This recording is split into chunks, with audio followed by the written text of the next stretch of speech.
Alright, so this is going to be a video on chapter 10.4, which is about variation and prediction intervals. So there's going to be a lot of kind of calculations and calculator work in here. So it might get a little bit messy. So again, feel free if you need to rewatch it or something, go ahead. But there's going to be a little bit of work on this one, evidently. So first things first, we need to define some variables.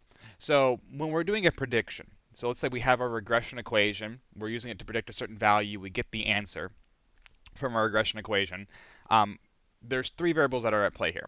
The y variable, remember the result, is basically the actual variable. So this is the actual value, right? So if I wanted to predict, again, I think we're doing like Old Faithful geysers. Oh my gosh, I thought I got rid of that. We were doing Old Faithful geyser things, right? And so y would be the interval after the eruption till the next one or something like that. So the y, remember, is the result of what you're predicting for x. So you plug in an x to get a y value. The normal y is the actual y value that happened. Y bar is the average y value. That's what the bar there is, right? So that's the average y value. And then y hat is the predicted y value. Predicted. So this is the y value that your equation gives you. So this is the y value you get out of your regression equation. This is just the average of the y values, and this is the actual y value that happens. So we have a few different types of deviation that can result from this. So we have first what's called the total deviation, which is simply the difference between the actual y value and the average y value. Right? So the difference between what actually happened minus the average result is what we call the total deviation. The explained deviation, explained, the explained deviation is the vertical distance or the subtraction, the difference between the predicted y and the average y. So what you predicted would happen minus the average, that is called the explained deviation. And then lastly, we have the unexplained deviation. So unexplained. Again, bad writing here because of the mouse, but we'll make do. So the unexplained deviation is basically the difference between the actual and the predicted. This is kind of what most people would consider the normal way to do it, right? You take your actual y value minus your predicted y value, and that's the unexplained deviation. Which, again, kind of makes sense, right? I mean, you have what you predicted would happen, you have what actually happened, you can't really explain what's going on between the difference there. That's kind of how I think about it to keep that straight. So in a graph, it kind of looks like this, right? So this blue line here is the line of regression. This is your best fit line. This is your prediction line. This right here is the predicted point. This right here is the actual point. And this right here is the average line, or the average points. Okay. So actual, oh my gosh, actual, predicted, average. And so you can see the subtractions here, or the differences here, as being our different types of deviation, right? Oh my gosh, this is making me really frustrated right now. There you go. So again, the difference between the actual and the predicted, that's the unexplained. The difference between the predicted and the average, that's the explained. And the total difference, the total deviation, is the average minus, or the actual minus the average. And again, these can be negatives as well. So again, that's all these deviations is talking about, is how far away are points from each other? How far away is the actual value from the predicted value? How far away is the actual value from the average value, and vice versa? So that, again, we're going to be using this type of idea, this type of deviation, to help construct intervals to basically help make our predictions more accurate. So that's what we're going to be doing. The whole goal here is to make our predictions more accurate, or to give a better prediction, not to be redundant here, based on our sample data. Okay. So this is just kind of an algebraic form of this. So the total deviation is basically the combination of the explained and the unexplained. So if you add these two deviations together, the explained and the unexplained, you get the total deviation, which makes sense, right? If you take all the deviation you can explain and add it to all the deviation that's unexplained, then you get the total deviation. And then this one down here is simply saying that if you want to get the variation, you can simply sum up all the differences and add them together. So, instead of doing it just for one point, if I did this for every single point of data and I add them together, that would be more of a variance than a deviation. But again, this part here is just kind of algebratizing what we just talked about. So on to the mathy bits here. So r squared. Now this is what we got in our calculator. So we don't actually have to compute this, but I just want to let you know where this is coming from. R squared is basically saying the explained deviation. Explained. The explained deviation divided by the total variation. Or I should say explained variation rather than deviation because it's a square value, but same deal. So the explained variation divided by the total variation is what we get for r squared, which we also called, if you remember, the proportion of variation. That's what we kind of talked about in the last chapter. Now, once again, we don't necessarily need to get this value, but I'm just showing you that this is the background work that's going on in your calculator of getting our r squared here. Right? This is what the calculator is doing to get this. Right? Remember, r squared represents how accurate we can expect our predictions to be in a sense. So again, this stuff isn't unimportant. It's important to know where this stuff is coming from, even if you don't have to calculate it yourself. So if I want to get the r squared, I can either use that formula or I can just square the r, right? Your calculator will give you the r at bare minimum, so you can just square that number. So if this is my r for some set of data, I can simply say negative 0.901 squared. Let me try that again. Negative 0.901 squared, and that will give me my coefficient of variation. So negative 0.901, making sure you put the negative in parentheses, squared, gives me about 0.81. Erase this here. So this is going to give me 0.81. So again, you can get the r squared pretty easily if you have the r, and even if you don't have the r, you can get the r pretty easily based on what we did in the last section. So if you need to rewatch that video, go ahead. But again, this is a pretty simple number to get in most cases. Now, again, as a percentage, this would be 81%. So again, technical terms would be 81% of the variation can be explained by the linear relationship between the two variables, or 81% of the cause of differences can be explained by these two variables and how they interact with each other, which leaves that 19% of it can be unexplained, right? That'd be the unexplained variation. Now, our prediction interval. This is where it's going to get a little bit mathy here. To get a prediction interval, that means that, before in the last chapter, if I asked you to predict what would happen at a certain value, we get your linear regression equation, we plug in a number for x, we get the value that the equation would tell us, and we'd say, hey, that's our prediction. And you're right, that is your best single value prediction. But as we learned a few chapters ago, single value predictions aren't really accurate because the chance that it's exactly that value is extremely small, even if it's your best guess. So what we're going to do in this case is we're going to make an interval of predictions. We're going to make a prediction confidence interval, I guess you could say. Now, it's called a prediction interval because technically speaking, we're predicting a variable, not a parameter. But if you want to call it a confidence interval or prediction interval, it's pretty much the same thing, right? It's just the semantics there at that point.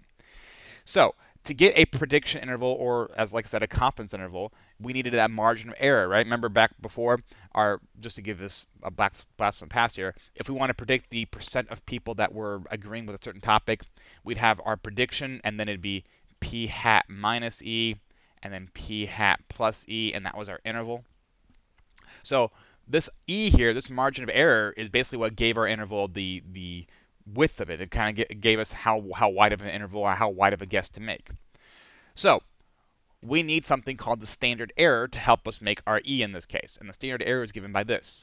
You take the sum of the actual y values minus the predicted y values, you square that sum, you divide it by n minus 2, which is kind of like the degrees of freedom. The reason it's minus 2 and not minus 1 is because we're dealing with pairs of data, not single numbers. So we'd subtract 2 instead of subtracting 1.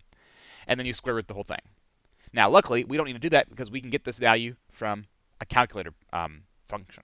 And I'll show you how to do that in a second here. But again, just showing you where this number is coming from. So this standard error is going to become like one of the key values in getting our margin of error for our prediction. So how do we get our margin of error? Well, we use this big, long formula here. You can see there's that standard error thing we just talked about right there.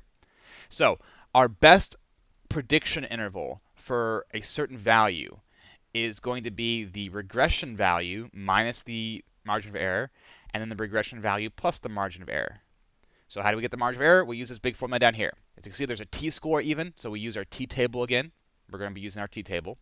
And then remember, our degrees of freedom in this case is going to be n minus 2, not n minus 1 when we look this up here.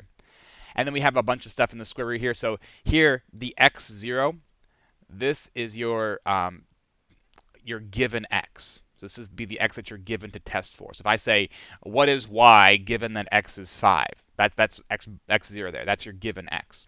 And remember, x bar here is your average. This is the sum of all your x values squared, and this is the sum of all your x's, and then you square them, or square the answer. Now, this looks like a complicated formula, and it actually is. I'm not going to lie to you. It is kind of a complicated formula, in that it has a lot of moving pieces. But we can get most of these stuff from the calculator. We can't get the entire thing, but we can get most of the pieces from the calculator without having to do it ourselves, and then we can just kind of combine it at the end. Remember, n here is the number of pairs of data, not the number of data points, but the number of pairs of data that you have. So let's go through an example here and kind of run through this here, right? So this is that old faithful stuff again. So this, remember here, we have the duration of the eruption, and then the time it takes to erupt again. So here it erupted for 240 minutes, and then it took 92 minutes to erupt again. Here it erupted for 120 minutes, then it took 65 minutes to erupt again. So my question here is, okay, if it erupts for 200 minutes, how long will it take to erupt again? And I want to be 99% confident in my guess.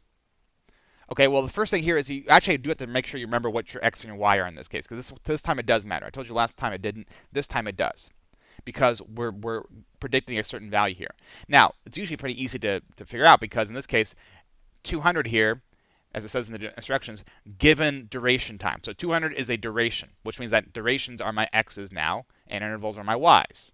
So again, it will kind of tell you what is what in your directions if you read them carefully. But you actually have to read directions, unlike a particular student that told me they don't. But anyway, so read the directions, find out what your x and y are. Once you have your x and y, then you're going to run through all the calculations. So here's going to get where it's going to get, here's where it's going to get a little bit messy. Now, I already entered my stuff in my list, so I would recommend you do that first if you haven't already. So pause this if you need to and go enter your list. So x1 in L1, or sorry, your x's in L1, your y's in L2. Make sure you have a list nice and ready to go like I do here, and I'll show you what we're going to do here, okay?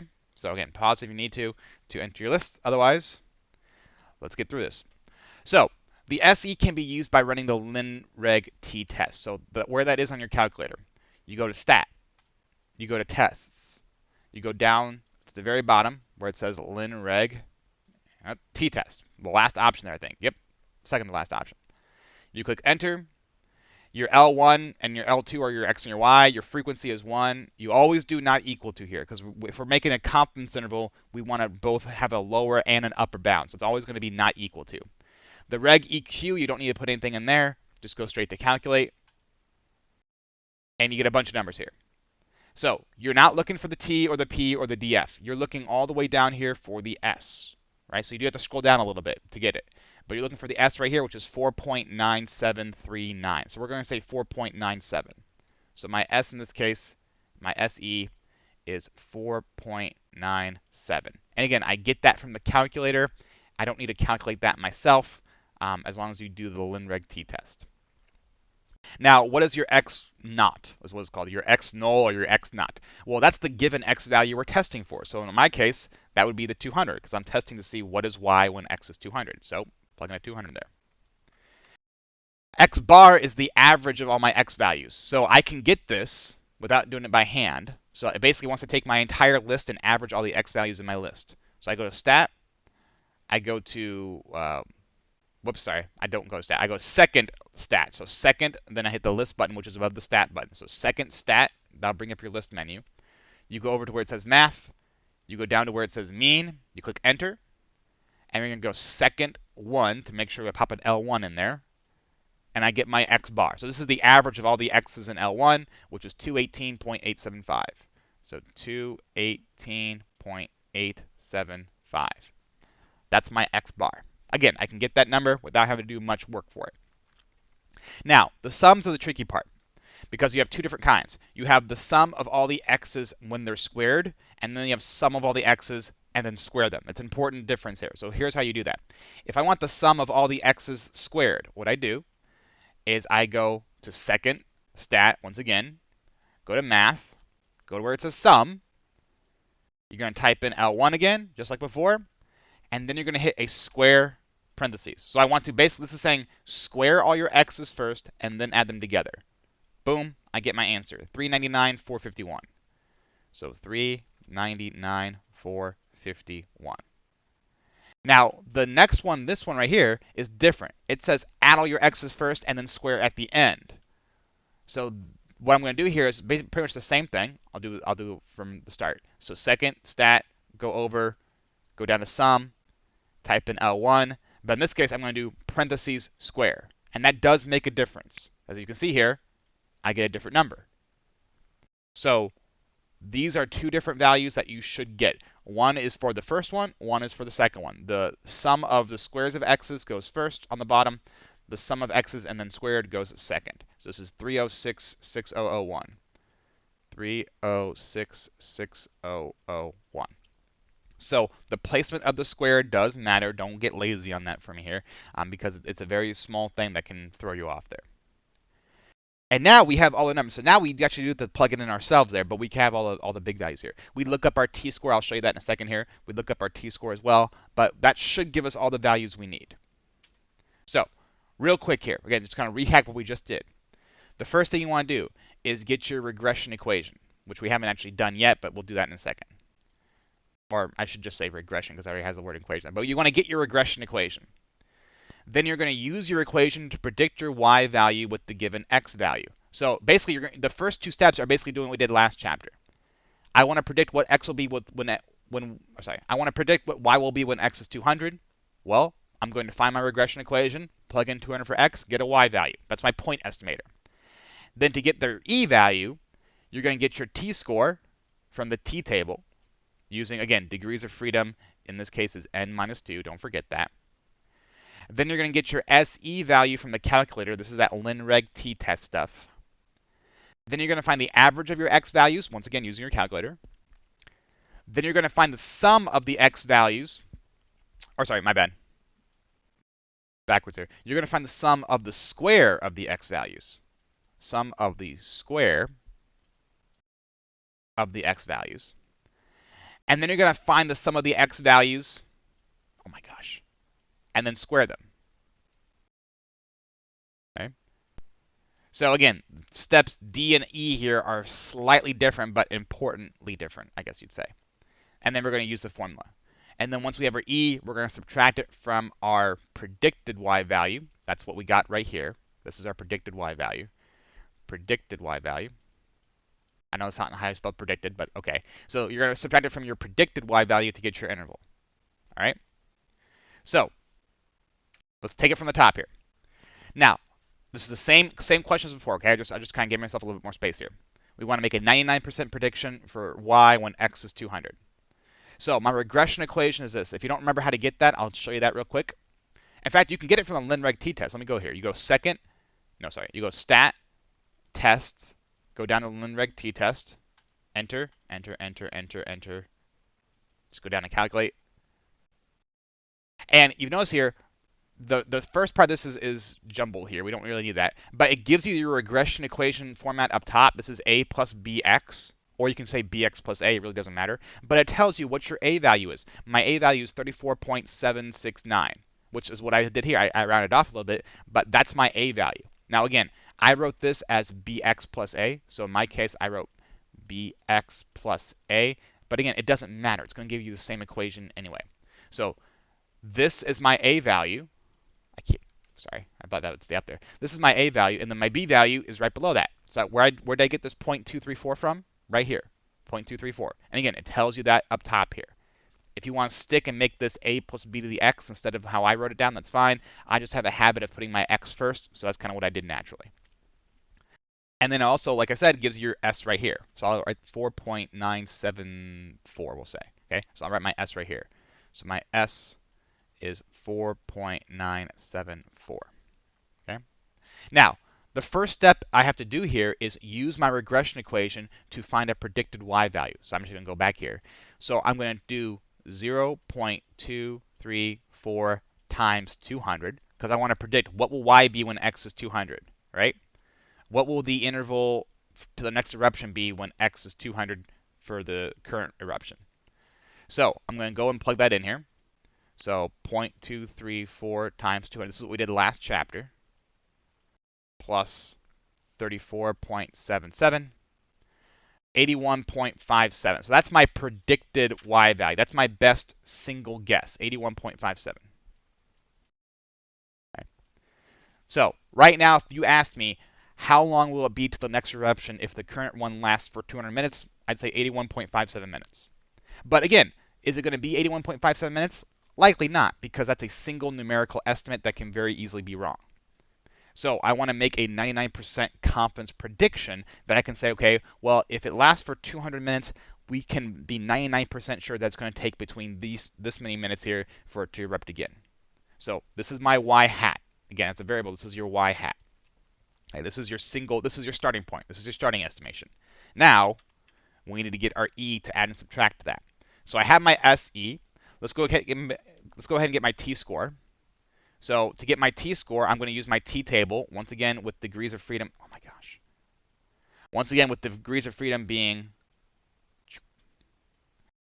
Now, that's a T, by the way, not a J. It's just, again, the italicized T looks kind of like a J, so I was trying to do my best there, but failing at it. So my t-score, if I go to my table here, okay, the way you look up your t-scores, you're going to do the area in two tails, because, again, you're doing a left and right prediction. You're doing a lower and upper bound prediction. So you can do area two tails. My degrees of freedom in this case, well, I have 1, 2, 3, 4, 5, 6, 7, 8. So I have 8 pairs of data.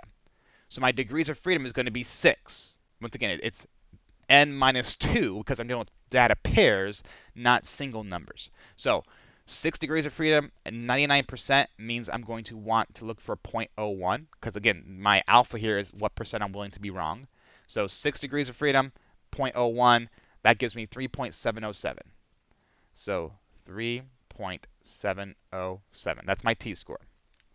Okay. So once again, this I got from my calculator. This I got from the table. Now it's time to get all my other stuff from, hopefully, mostly, my calculator. So it's going to get a little bit hairy here. Let's go ahead and get it out here. So first off, my x naught. Actually, I don't need a calculator for that. That's just 200. That's the one I'm checking here, right? Oh my gosh. 200. Let me see if that's stuck there. I don't want a weird 2 there. Oh my gosh. There we go. So 200. So now I need the x bar, the average x. So let's go ahead and plug that in here. So I want to have second stat, math, mean, and then type in L1, which we already did before. So there's that 218.875. 218.875. 875. There we go. So that is my average x value for part of my formula. Now I need to find, it's my x bar. So now I need to find the sum of the x's after they're squared. And then I need to find the sum of the x's and then square them. So again, this is where that parentheses comes into play, and it's going to be kind of tricky. Sorry about that. All right, so let's go ahead and take a look here. So as I said before, I'm going to run through this again. Second, list, math, sum. You hit L1. The first one says square it first. So that's why I get my 399, 451. So 399, 451. And then for the second one, I'm going to do the exact same thing. In fact, I'm going to do a shortcut here. Second entry, pulls it back up. I'm just going to put the parentheses first and a square on the outside. That's where I get my 306, 6001. So 306, 6001. Now, I have all my numbers. I'm finally ready to use this formula. I'm going to try to rewrite this, or actually I'm going to try to keep it up here if I can, and enter my numbers in from memory here. So here's what I suggest you do. Do not try to enter this all at once. You're going to mess it up.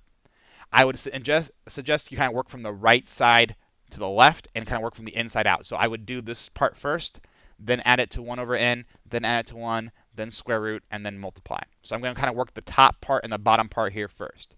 So the top part, I have n times x naught minus x average. So n is the number of pairs of data I have. That's 8 times x naught, which is 200. That's the number I'm checking. minus the average, which was 218.875 squared. Right? And notice I'm not entering the entire thing, I'm just entering the top right now. So we'll get that. Boom. Divided by parentheses. Actually, you know what? I'm not even going to do that. No, I am. So divided by parentheses. And then again, I'm going to type this in very carefully here once more.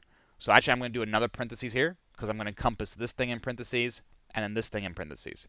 So n times the sum of the x's squared. So that's this one right here. So n times 399, 451 minus, and then this is the second one, 306,601.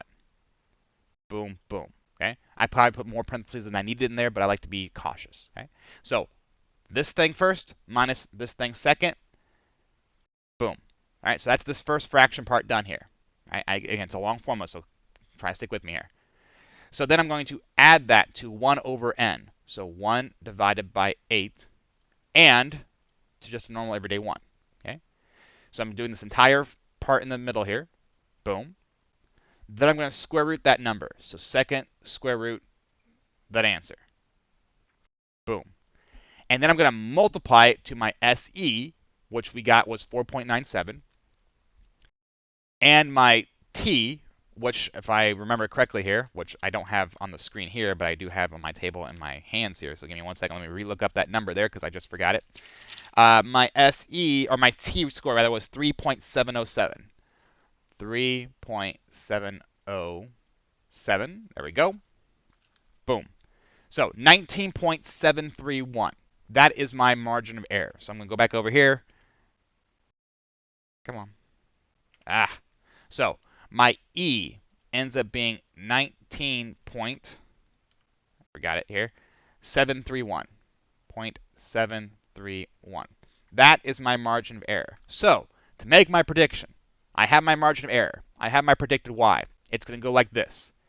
81.57 minus my E, 19.731. That's the lower bound of my prediction.